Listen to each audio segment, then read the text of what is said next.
Lantas yang paling penting ini mengenai bisikan.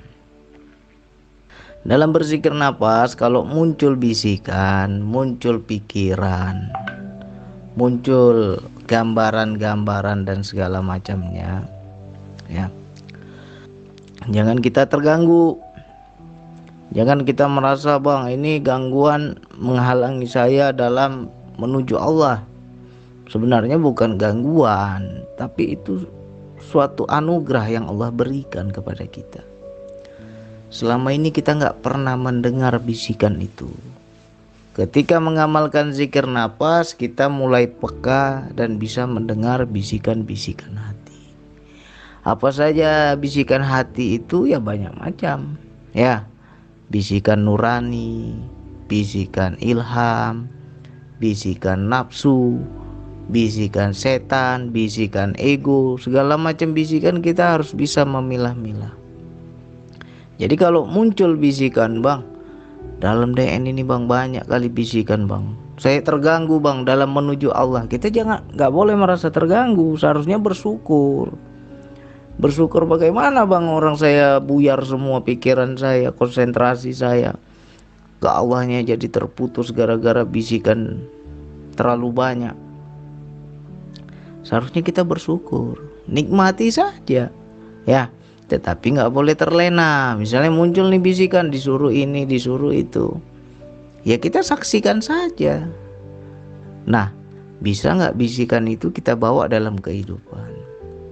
Banyak orang ketika berzikir nafas, dia duduk timpu, dia dengar segala bisikan. Tapi ketika dia menjalani dalam kehidupan, dia nggak dengar lagi. Ya, di Quran surat An-Najm, ya kan, ayat 3 dan 4 itu kan dijelaskan. Dan tidaklah dia berbicara dari dorongan hawa nafsunya, akan tetapi ucapannya adalah wahyu yang disampaikan kepadanya. Ya, Rasulullah itu berbicara tidak menurut hawa nafsunya. Bagaimana dia bisa berbicara tidak menuruti hawa nafsu? Berarti kan Rasulullah kenal dengan hawa nafsu, kenal dengan dorongan-dorongan nafsu. Cuman kan kita umatnya ini jarang diajarkan, wilayah ini jarang diajarkan. Bagaimana kita biar tidak mengikuti nafsu kalau kita nggak kenal nafsu? Itu harus dikenali. Ya, kalau Rasulullah kenal, makanya dia bilang aku nggak akan ngomong kalau aku ikut hawa nafsu. Tapi setelah turun wahyu baru Rasulullah bicara. Rasulullah menyampaikan sesuai apa yang diperintahkan Allah. Nah, kalau kita bukan wahyu tapi ilham, dorongan-dorongan hati yang Allah hujamkan langsung di hati kita, Allah juga berbicara sama kita. Tetapi lebih kepada ya pribadi, ya. Kalau Rasulullah diwahyukan itu untuk umat, ada perintah yang harus disampaikan kepada umat.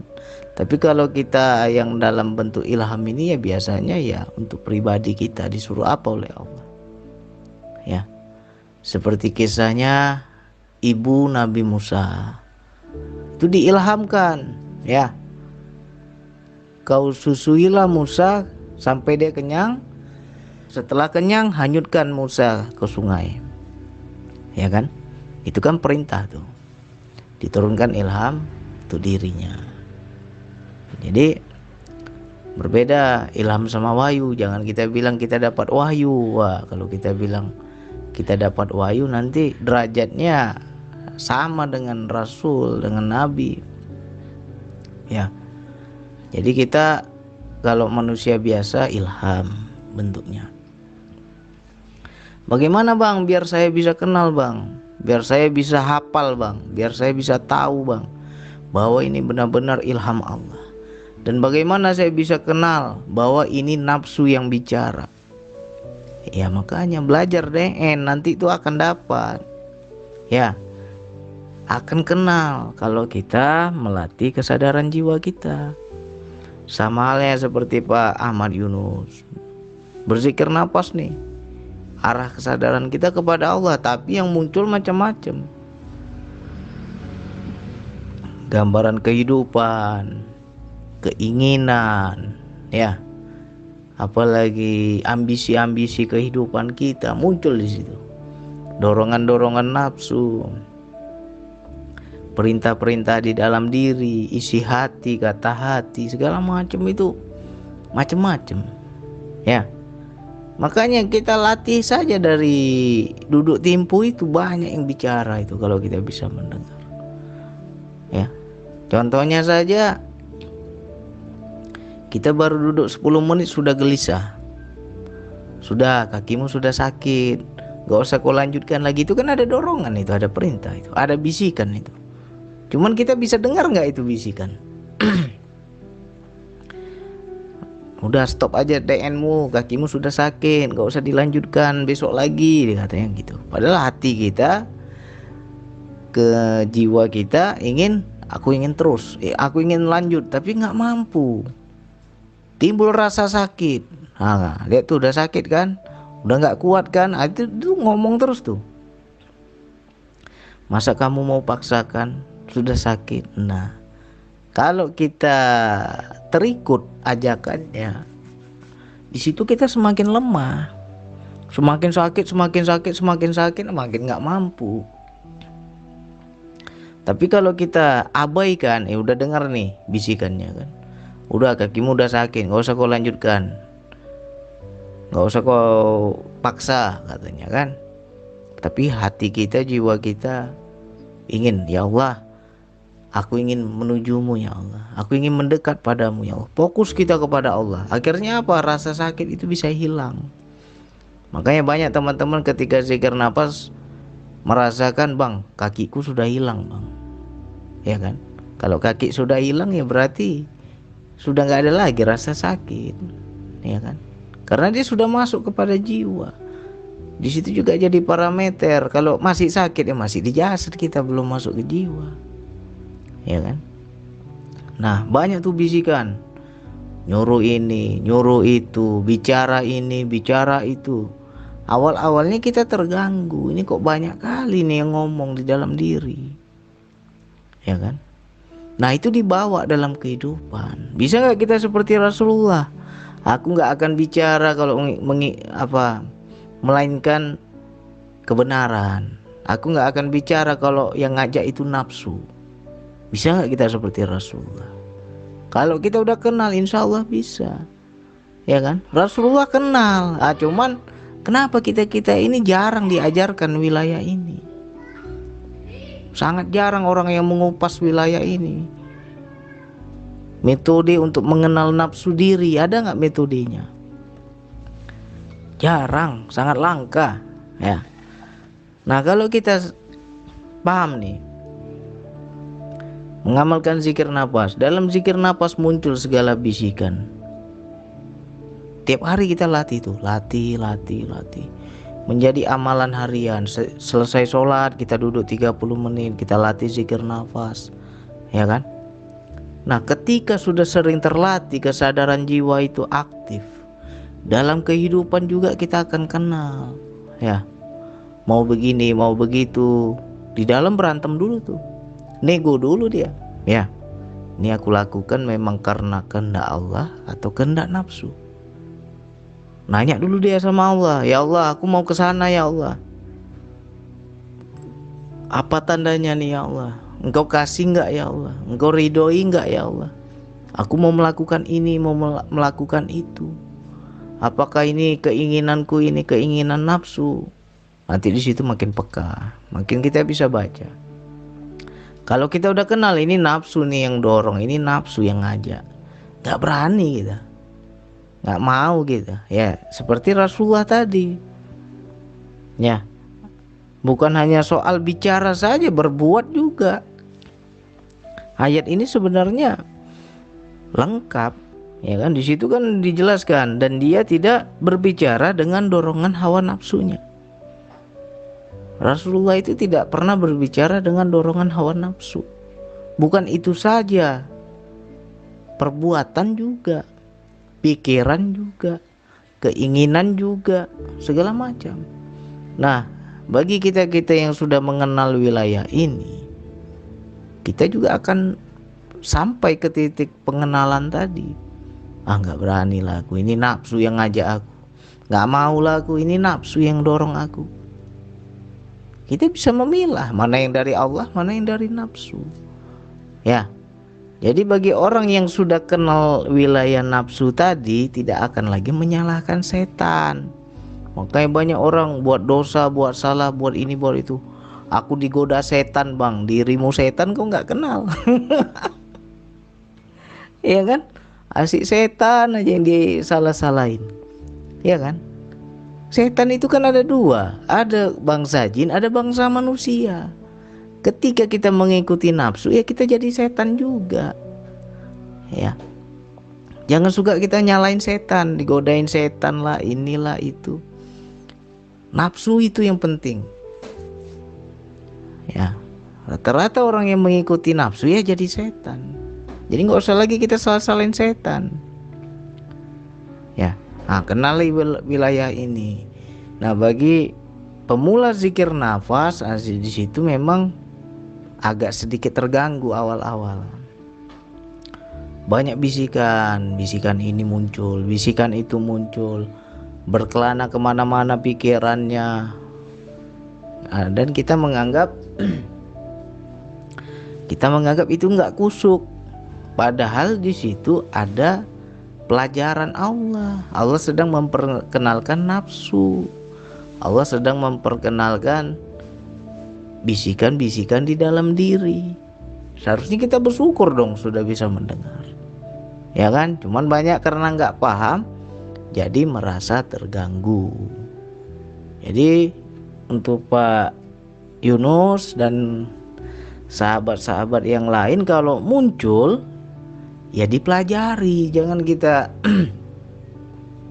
kita muncul bisikan ini, muncul bisikan itu, kita nggak bisa mengenal. Ya harus kita kenali lah, ini apa nih maknanya, ini kemana arahnya, ini siapa yang bicara, ini siapa yang mendorong, ini siapa yang menyuruh, segala macam. Kenali ya. Terkadang ada juga kita tuh dalam beribadah tuh pakai ego begini loh. Lagi tenang-tenangnya, lagi nyaman-nyamannya kita berzikir nafas, tiba-tiba ada gangguan nih dari luar. Ya, entah istri kita ribut, entah anak kita ribut. Di situ kita merasa terganggu, merasa hilang kusuk kita, merasa nggak nyaman lagi zikir kita. Akhirnya apa? Selesai zikir, kita datangi anak kita datangi istri kita marah kepada mereka. Banyak kan yang begitu. Ya, itu juga Allah sedang memperkenalkan ego kita, yang mendorong marah itu siapa. Ya, terkadang dayanya sudah nggak ada ini, udah putus dayanya, tapi pingin duduk juga kita. Seolah-olah Allah tuh ngomong, udah hari ini cukup sekian, hentikan zikirmu, hari ini cukup sekian. Apa tandanya bang? Kita disuruh berhenti, dayanya putus. Kok nggak ada lagi rasa sambung itu kepada Allah. Tapi kita kepingin terus, duduk lagi, capek kita duduk, nggak nyambung juga. Ya itu namanya kita nafsu. Zikir kita sudah pakai nafsu. Ya kan? Ingin merasakan sensasi spiritual, ingin merasakan dekat kepada Allah, ingin dekat juga bisa pakai nafsu loh. Ya, padahal Allah lah yang memperjalankan kita dekat kepadanya, bukan kita yang mampu mendekat. Banyak yang nggak paham. Ya, ketika kita merasa mampu ingin mendekat, ya ketika nggak dekat-dekat kecewa. Kenapa ya bang? Kemarin aku DN mantap dayanya bang. Hari ini kok nggak ada daya bang, kosong. Nah karena kamu merasa kamu mampu mendekat. Ya. Jadi kenali lagi lah, kenali, perhatikan, kita simak, kita betul-betul jeli, ini dari siapa ini, suara-suara ini, bisikan-bisikan ini dari siapa. Nah kalau kita sudah kenal, sudah bisa memahami, oh ini bentuknya ilham, oh ini bentuknya nafsu, Oh ini bentuknya ego, oh ini bentuknya bisikan setan misalnya kan, kita kenali semua. Oh ini ego. Kalau hanya di saat duduk saja kita kenal, di kehidupan nggak kenal, ya nggak ada guna. Harus dibawa dalam kehidupan. Ya, disenggol kita sama orang di jalan, keserempet lah mobil kita, motor kita, emosi kita. Yang nyerempet pun anak kemarin sore ya kan, anak sekolah misalnya. Nah di situ kan bisikan muncul tuh. Marah kamu, jangan kamu diam aja, dia yang salah, kamu benar. Kamu jangan diam, kamu harus marah. Ada dorongan-dorongan perintah itu.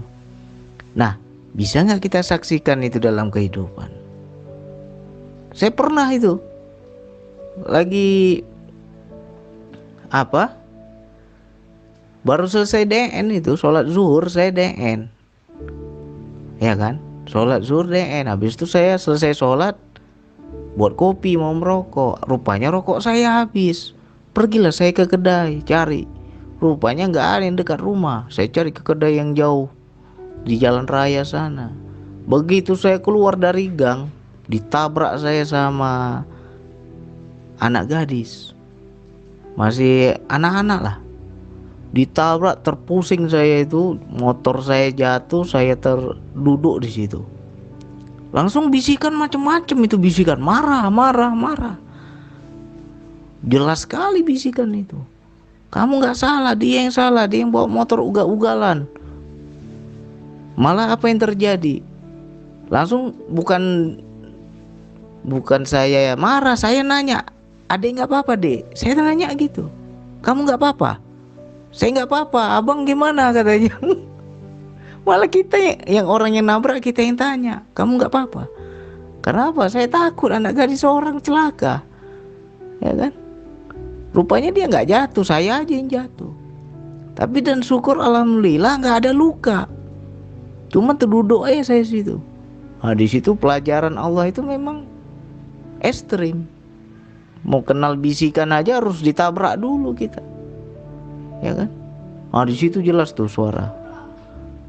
Nah akhirnya saya pelajari, bener ya, sama ini dengan waktu saya duduk barusan ini. Tadi selesai sholat zuhur saya duduk, bisikannya sama. Ada yang suruh begini, ada yang suruh begitu, ada yang ngomong begini, ada yang ngomong begitu. Begitu saya keluar cari rokok, sama bisikannya. Oh ini nafsu ini. Kenal kita jadi.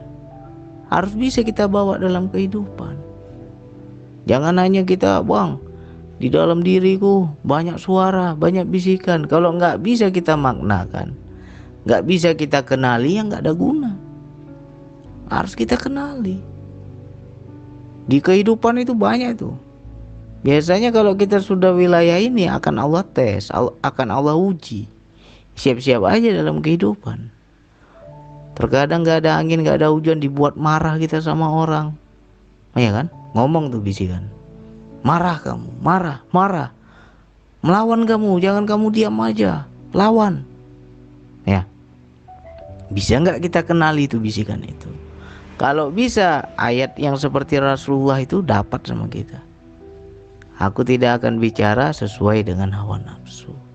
Aku tidak akan berbuat sesuai dengan hawa nafsu. Ya kan? Di sini kan tentang bicara saja yang dijelaskan ayatnya, padahal lebih luas lagi tuh.